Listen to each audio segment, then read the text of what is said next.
Le matin du mariage de Marc a commencé comme toutes les autres réunions de famille de ces 5 dernières années, par un appel de ma mère m'expliquant pourquoi je devais m'habiller convenablement et essayer de ne pas embarrasser la famille.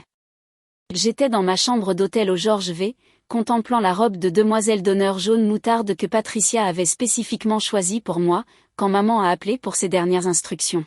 « Emma, ma chérie, je sais que c'est difficile pour toi, » dit-elle avec ce ton qu'elle avait perfectionné, un mélange de sympathie et de condescendance, d'être entourée de tous les amis brillants de Marc, de voir la famille de Patricia avec toute leur réussite.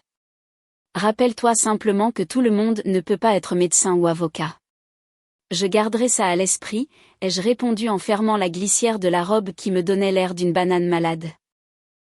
Et s'il te plaît, ne parle pas de ta situation professionnelle, sauf si on te le demande directement.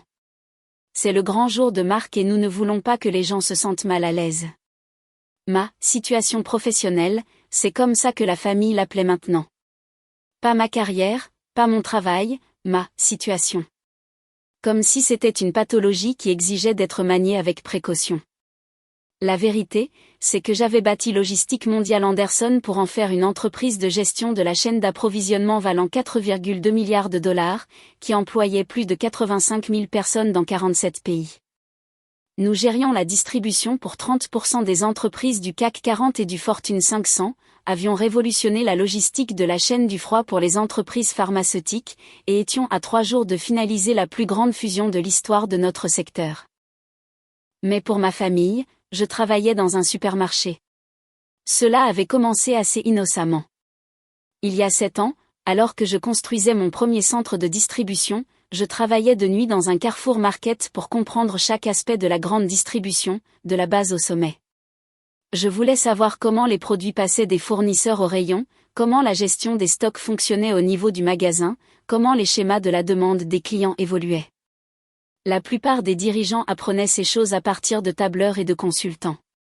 Je les ai apprises en scannant des codes barres et en remplissant les rayons de minuit à 6 heures du matin.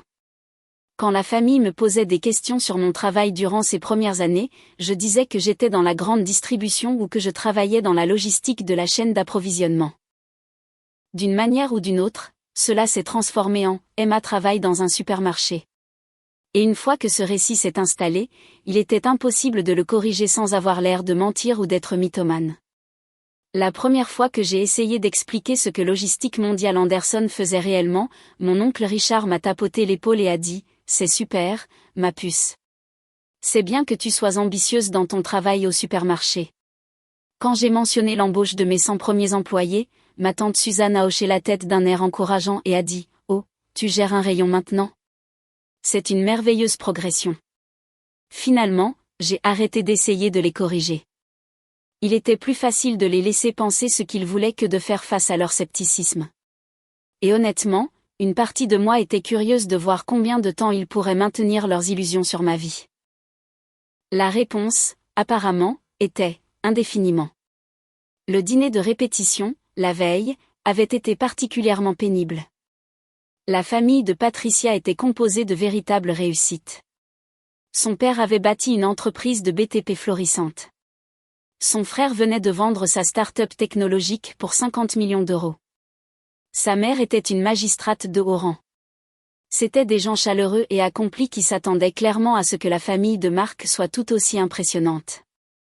Alors, Emma, m'avait demandé Julien, le frère de Patricia, pendant l'apéritif.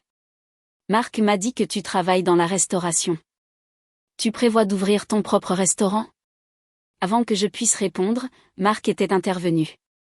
Oh, non. Emma n'a pas la fibre entrepreneuriale. Elle travaille dans un supermarché. C'est un travail honnête, cela dit. Le léger silence qui s'ensuivit fut douloureux. Julien s'est vite repris. Il était trop poli pour montrer sa surprise, mais j'ai vu les parents de Patricia échanger un regard. Ils se demandaient clairement comment une famille qui comptait des médecins, des avocats et des chefs d'entreprise prospères avait pu produire quelqu'un dont le plus grand accomplissement était apparemment d'éviter le chômage. La grande distribution est fascinante, avais-je simplement dit. Rien que la logistique est incroyablement complexe. J'en suis sûr, avait répondu gentiment le père de Patricia, avant de changer immédiatement de sujet pour parler du cabinet d'avocats de Marc. Plus tard dans la soirée, j'avais surpris une conversation entre la mère de Patricia et la mienne près du bar de l'hôtel. Patricia a mentionné qu'Emma pourrait être la marraine de leurs enfants un jour, avait-elle dit prudemment. Oh, Emma adorerait ça, avait répondu maman. Elle est merveilleuse avec les enfants. Bien sûr, elle n'est pas en position d'être une grande influence financière, mais elle est très affectueuse. Une influence financière ? Eh bien, tu sais, elle cherche encore sa voie professionnelle. Nous l'aidons quand nous pouvons. La famille prend soin des siens, mais vos petits-enfants auront plein de modèles de réussite sans avoir à se soucier de la situation d'Emma. J'avais quitté le bar après ça et passé le reste de la soirée dans ma chambre à examiner des rapports d'acquisition et à essayer de me souvenir pourquoi j'avais pensé que venir à ce mariage était une bonne idée. Le matin de la cérémonie a apporté de nouvelles humiliations. Pendant la coiffure et le maquillage, les autres demoiselles d'honneur, la sœur de Patricia et 2 amies d'université, discutaient de leur carrière. L'une était chirurgienne pédiatrique, une autre lançait sa 2e start-up. La 3e était associée dans un cabinet de conseil. Et Emma travaille dans la grande distribution, avait expliqué Patricia quand elle m'avait posé la question. Elle fait ça depuis des années maintenant. Oh, avait dit poliment la chirurgienne. Ça doit être un travail stable. Très stable, avais-je acquiescé, sans mentionner que la stabilité de Logistique Mondiale Anderson venait de contrats d'exclusivité avec tous les grands distributeurs alimentaires en Europe. La conversation avait ensuite dérivé sur leur projet de vacances. La famille de l'une avait une villa au Cap Ferret. Une autre prévoyait un mois en Italie. Quand elle m'avait interrogé sur mes projets de voyage, j'avais simplement dit que je n'en avais pas de prévu, plutôt que d'expliquer que je serais à Singapour la semaine suivante pour finaliser une fusion à 1,8 milliard de dollars, suivie de réunions du conseil d'administration à Londres et de l'inauguration d'une usine en Bavière. La cérémonie de mariage en elle-même était magnifique. Patricia était radieuse dans la robe en dentelle de sa grand-mère, et Marc semblait sincèrement heureux. Je me tenais près de l'autel, tenant le bouquet de la mariée, essayant de me concentrer sur leur joie plutôt que sur les commentaires chuchotés de divers parents sur mon apparence. Pauvre Emma, avais-je entendu ma tante Suzanne dire à quelqu'un derrière moi. Cette couleur ne lui va pas du tout. Patricia aurait dû choisir quelque chose de plus approprié pour son teint. La robe n'est pas le problème, avait chuchoté une autre personne. C'est le stress. Les soucis financiers, ça vieillit. J'avais gardé mon sourire tout au long de la cérémonie, même lorsque le photographe m'avait positionné légèrement derrière les autres demoiselles d'honneur pour les photos officielles. Pour la composition, avait-il expliqué, bien que tout le monde ait compris que c'était pour minimiser l'impact visuel du membre de la famille qui ne cadrait pas tout à fait. La réception se tenait dans le grand salon du Georges V, un espace magnifique que j'avais en fait envisagé d'acheter 2 ans plus tôt avant de décider que l'emplacement ne convenait pas à mon portefeuille immobilier.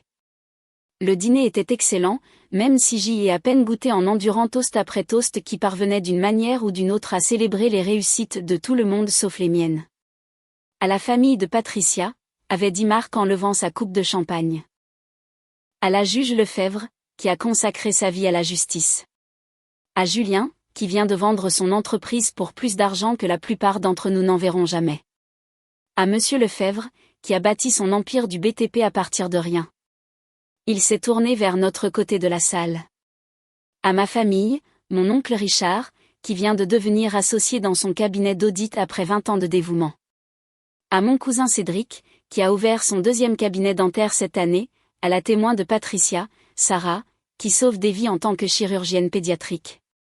Son regard avait croisé le mien pendant une pause. Et aux membres de la famille qui nous soutiennent à leur manière, bien à eux. Ma sœur Emma, qui a pris l'avion depuis Paris pour être ici malgré les frais. Elle travaille dans la grande distribution, ce qui est un travail honnête et nécessaire, et nous l'aimons pour son dévouement à des valeurs plus simples. Les applaudissements avaient été polis mais significatifs. Plusieurs personnes m'avaient regardé avec le genre de sympathie douce habituellement réservé aux toxicomanes en convalescence ou aux personnes fraîchement divorcées. C'est pendant la soirée dansante que le vrai drame a commencé. J'étais sortie sur la terrasse pour prendre l'air quand j'ai surpris une conversation qui allait tout changer. La mère de Patricia parlait avec Marc près du bar, sa voix tranchante d'inquiétude. Marc, je dois te demander quelque chose directement, avait-elle dit. Est-ce qu'Emma est stable financièrement? Je ne veux pas être indiscrète, mais Patricia a mentionné qu'elle pourrait vouloir qu'Emma soit la marraine de vos enfants. Et vu sa situation. Oh, ne vous inquiétez pas pour Emma, avait dit Marc en riant. Elle est adorable, mais elle peut à peine s'occuper d'elle-même. Ça fait quoi, 7 ans maintenant, qu'elle a le même travail au supermarché? Jamais de promotion, jamais essayé autre chose. Je pense qu'elle n'est tout simplement pas faite pour l'ambition, vous voyez. Madame Lefebvre avait eu l'air soulagée. J'étais préoccupée par l'influence. Non pas qu'il y ait quoi que ce soit de mal avec son travail, bien sûr, mais Patricia vient d'une famille de battants. Son père a monté son entreprise de rien. Son frère vient de gagner 50 millions avec sa start-up. Nous voulons que nos petits-enfants aient les bons modèles. Ne vous en faites pas pour ça, avait dit Marc. Emma, c'est un peu le cas social de la famille, à ce stade. Maman lui envoie de l'argent pour le loyer parfois. On se cotise tous pour les traites de sa voiture. Elle est pleine de bonne volonté, mais elle n'est tout simplement pas capable de faire plus que ce qu'elle fait maintenant. Ce n'était pas vrai. Je n'avais jamais demandé ni reçu d'aide financière de quiconque dans ma famille. Mais apparemment, c'était l'histoire qu'ils se racontaient pour donner un sens à mes choix de vie délibérément modestes. J'allais rentrer à l'intérieur quand j'ai entendu la voix de Cédric au coin de la terrasse, parlant à des parents de Patricia. « Vous avez vu la voiture d'Emma sur le parking, disait-il. Elle a bien 15 ans. J'ai eu honte pour elle quand le voiturier a dû chercher comment la démarrer. Marc a dit qu'elle bénéficie des aides sociales, avait répondu une autre voix, l'un des cousins de Patricia. Je trouve ça juste triste. Toute la famille a réussi, sauf elle, avait poursuivi Cédric. Ma mère pense qu'elle pourrait avoir une sorte de trouble de l'apprentissage qui n'a jamais été diagnostiqué. Comment expliquer autrement que quelqu'un garde le même poste de débutant pendant 7 ans? Au moins, elle a l'air heureuse, avait dit le cousin, charitablement. J'imagine que l'ignorance, c'est le bonheur, avait répondu Cédric. Elle n'a aucune idée du retard qu'elle a pris. J'en avais assez entendu. J'ai sorti mon téléphone et envoyé un SMS à David, mon chef de la sécurité, préparer l'extraction. Sa réponse fut immédiate, dans 10 minutes. Hélicoptère ravitaillé et prêt. Je suis retourné dans la salle de bal, prévoyant de faire des adieux discrets et de m'éclipser avant que la soirée n'empire. Mais alors que j'atteignais la table d'honneur, Marc a tapé sur sa coupe de champagne pour attirer l'attention. « Mesdames et messieurs, a-t-il commencé, je voudrais prendre un moment pour remercier tout le monde d'être ici ce soir. Patricia et moi sommes si reconnaissants d'être entourés de personnes si accomplies et brillantes. Nos familles représentent le meilleur de ce que le travail acharné et l'ambition peuvent accomplir. » Il a fait un geste vers la salle. Nous avons des entrepreneurs qui ont bâti des entreprises millionnaires, des médecins qui sauvent des vies, des avocats qui se battent pour la justice, des dirigeants à la tête de grandes sociétés, des gens qui ont pris des risques, repoussé les limites, refusé de se contenter de moins que l'excellence. Son regard a croisé le mien à travers la salle, et il y avait quelque chose de presque apitoyé dans son expression. Mais nous sommes aussi reconnaissants pour les membres de la famille qui contribuent de manière plus simple. Ma sœur Emma a pris l'avion depuis Paris pour être ici ce soir, même si je sais que le coup était probablement difficile pour son budget. Elle travaille dans la grande distribution, ce qui est un travail honnête et humble. Tout le monde ne peut pas être PDG ou chirurgien, et c'est parfaitement normal. Les applaudissements furent polis, mais condescendants. Plusieurs personnes me regardèrent avec le genre de sympathie habituellement réservé à quelqu'un annonçant un diagnostic en phase terminale. Emma représente quelque chose d'important, a poursuivi Marc, s'échauffant sur son thème. Dans un monde obsédé par la réussite et le statut, elle nous rappelle qu'il y a de la dignité dans le travail simple, de la valeur dans les objectifs modestes. Elle est contente de sa vie, et c'est en fait assez admirable. Le père de Patricia s'est levé, se sentant clairement généreux après plusieurs verres de vin. À Emma, s'est-il écrié, qui nous montre que le bonheur ne requiert pas le succès. La salle a levé son verre vers moi comme si j'étais une sorte d'affiche inspirante sur le dépassement de ses limites. Je pouvais voir la pitié dans leurs yeux, mêlée au soulagement que leurs propres enfants aient tellement mieux réussi. C'est à ce moment-là que mon téléphone a vibré. Mademoiselle Anderson. La voix appartenait à un homme grand dans un costume noir impeccable qui était apparu à côté de moi sans que personne ne le remarque. David Martin avait l'air exactement de ce qu'il était, un ancien agent du service de la protection entraîné à gérer les menaces contre les personnalités de premier plan, maintenant dédié à la protection de l'une des dirigeantes les plus précieuses de Paris. « Je suis David Martin, votre chef de la sécurité », a-t-il poursuivi, sa voix portant juste assez loin pour que les tables voisines entendent. Je m'excuse pour l'interruption, mais nous avons une situation urgente qui requiert votre attention immédiate. Les conversations autour de nous se sont arrêtées. David avait le genre de présence qui commandait une pièce, 1,90 m de vigilance professionnelle et de costume coûteux. Sécurité, a répété Madame Lefebvre, l'air confuse. L'hélicoptère attend sur le toit, a continué David sans heurts. Votre conférence téléphonique de 21 h avec l'équipe de Singapour ne peut être retardée. La fusion avec Chin Industries se conclut lundi matin et les marchés de Tokyo ouvrent dans 3 heures. Le conseil d'administration attend votre approbation finale pour l'acquisition de 1,8 milliard de dollars. La coupe de champagne de Marc lui a glissé des mains, se brisant sur le sol en marbre. Je suis désolé d'abréger, ai-je dit en me levant et en lissant cette horrible robe moutarde. J'ai essayé de séparer les affaires de la famille, mais malheureusement, les marchés internationaux ne respectent pas les plannings de mariage. Emma, qu'est-ce qui se passe, bordel? Marc m'a attrapé le bras, sa voix se brisant légèrement.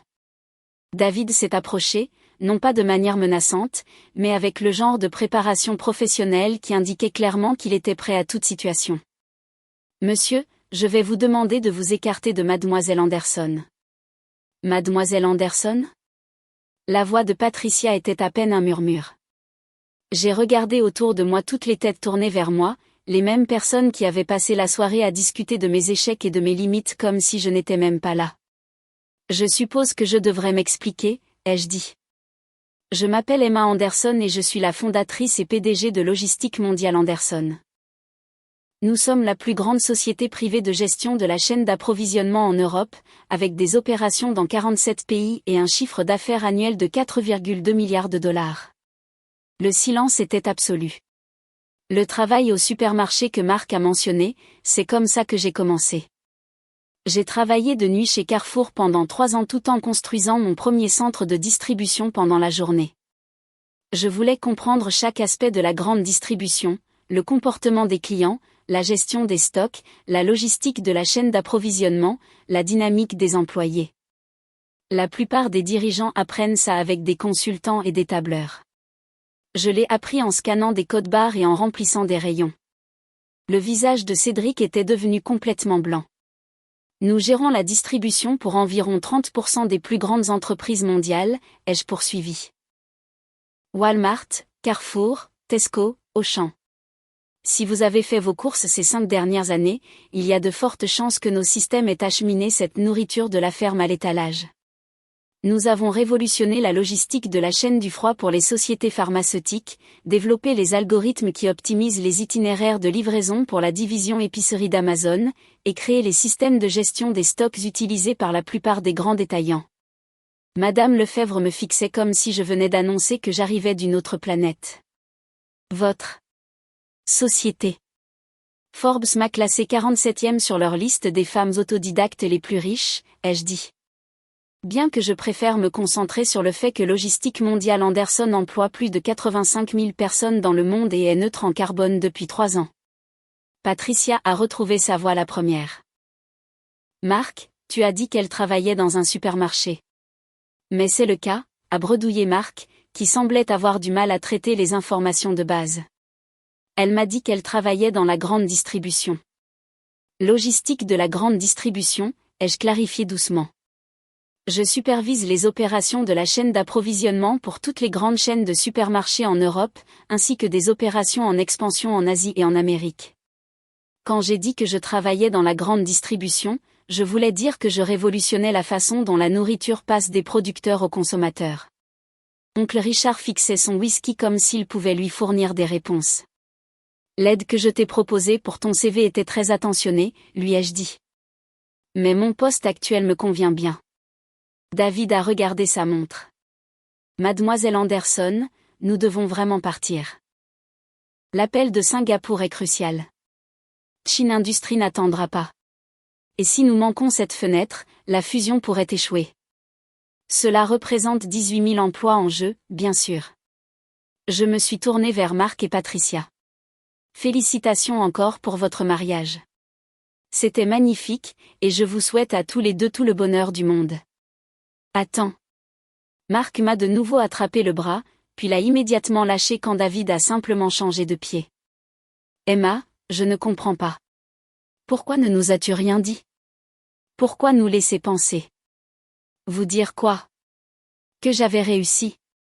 Est-ce que ça aurait changé quelque chose? Bien sûr que ça aurait changé quelque chose. Vraiment? Parce que d'après ce que j'ai entendu ce soir, vous sembliez tous plutôt à l'aise avec votre version de qui j'étais. Le cas social de la famille. Celle qui avait besoin d'aide financière. La sœur avec un trouble de l'apprentissage, trop limité pour une véritable réussite. Nous n'avons jamais dit que tu avais un trouble de l'apprentissage, a protesté faiblement Cédric. Tu l'as littéralement dit il y a 20 minutes sur la terrasse, ai-je répondu, en plus de spéculer sur mon recours aux aides sociales et d'exprimer ta gêne à propos de ma voiture. Le père de Patricia me fixait toujours, sous le choc. Vous êtes. Vraiment? Vous dirigez vraiment une entreprise milliardaire? Elle est sur la liste Forbes, a chuchoté quelqu'un du fond de la salle. Je me suis retournée pour voir une des jeunes cousines tenant son téléphone. Emma Anderson, PDG de Logistique Mondiale Anderson. Fortune nette estimée à 2,3 milliards de dollars. Le murmure qui a parcouru la salle était comme une chute de domino. Ça n'a aucun sens, a dit tante Suzanne, sa voix presque accusatrice. Si tu es si riche, pourquoi t'habilles-tu si modestement? Pourquoi conduis-tu une vieille voiture? Pourquoi vivre comme une personne normale? Parce que l'argent n'est pas la chose la plus importante dans la vie, ai-je dit. Je pensais que la famille l'était. Je pensais qu'être présent pour les gens qu'on aime importait plus que d'étaler sa fortune. Je pensais qu'être humble quant à sa réussite était une vertu. Marc secouait la tête. Mais tu nous as laissé croire que tu avais des difficultés. Je ne vous ai rien laissé croire, Marc. Vous avez supposé. Vous tous. Vous avez décidé que parce que je ne me vantais pas de mes accomplissements à chaque réunion de famille, je ne devais en avoir aucun. Vous avez créé tout un récit sur ma vie, avec des problèmes financiers que je n'ai pas et des limitations que je n'ai jamais montrées, sans jamais me poser une seule question directe sur ce que je fais réellement dans la vie. Mais tu as dit que tu travaillais dans la grande distribution, a protesté Patricia. J'ai dit que je travaillais dans la logistique de la grande distribution. Quand j'ai mentionné la gestion de la chaîne d'approvisionnement, vous avez hoché la tête poliment et changé de sujet. Quand j'ai parlé d'embaucher des employés, vous avez supposé que je gérais le rayon d'un supermarché. Quand j'ai dit que je voyageais pour le travail, vous avez imaginé que c'était pour des formations dans d'autres magasins. La salle était maintenant complètement silencieuse, chacun mesurant l'ampleur de ses propres suppositions. Vous savez ce qui est drôle, ai-je continué. Il y a 3 ans, quand j'ai manqué Noël, vous avez tous décidé que c'était parce que je ne pouvais pas me payer le billet de train. La vérité, c'est que j'étais à Tokyo, en train de négocier personnellement un contrat qui a ramené 2000 emplois industriels en France. L'année dernière, quand je n'ai pas pu venir au mariage de Cédric, vous avez supposé que je faisais des heures supplémentaires pour payer mon loyer. En fait, j'étais en Allemagne pour inaugurer notre nouvelle installation qui emploie maintenant 1500 personnes. Cédric avait l'air d'avoir la nausée. Mademoiselle Anderson a interrompu doucement David. L'hélicoptère. J'ai hoché la tête. Je dois vraiment y aller. Singapour n'attend pas. Et beaucoup de gens comptent sur la réussite de cet accord. Alors que je me dirigeais vers la sortie, la foule s'est écartée devant moi comme si j'étais une reine en visite. Les mêmes personnes qui me plaignaient 5 minutes plus tôt me fixaient maintenant avec un mélange de stupeur, de confusion et de ce qui, j'en suis presque sûre, était de la honte. À la porte, je me suis retournée une dernière fois. Pour ce que ça vaut, Marc, j'espère que toi et Patricia serez très heureux ensemble. Le mariage devrait consister à aimer quelqu'un pour ce qu'il est, pas pour ce que l'on suppose qu'il devrait être. C'est peut-être quelque chose à retenir. Le trajet en ascenseur jusqu'au toit fut silencieux, hormis le doux jazz diffusé par les haut-parleurs. David m'a tenu la porte alors que nous sortions sur l'héliport de l'hôtel, où mon pilote attendait avec les rotors déjà en rotation. Comment était le mariage, madame, m'a demandé David en m'aidant à monter dans l'hélicoptère, devant élever la voix pour couvrir le bruit. Éducatif, ai-je répondu, en bouclant ma ceinture et en mettant le casque. Alors que nous décollions, je pouvais voir des gens rassemblés sur les terrasses inférieures de l'hôtel, regardant l'hélicoptère avec une confusion évidente. Mon téléphone vibrait déjà d'appels et de SMS. Marc, Cédric, tante Suzanne, des numéros que je ne reconnaissais pas. J'ai éteint le téléphone et regardé les lumières de la ville en contrebas. Demain, je serai de retour à la gestion des chaînes d'approvisionnement, aux réunions du conseil d'administration et aux 1000 petites décisions qui assurent le bon fonctionnement d'une entreprise mondiale.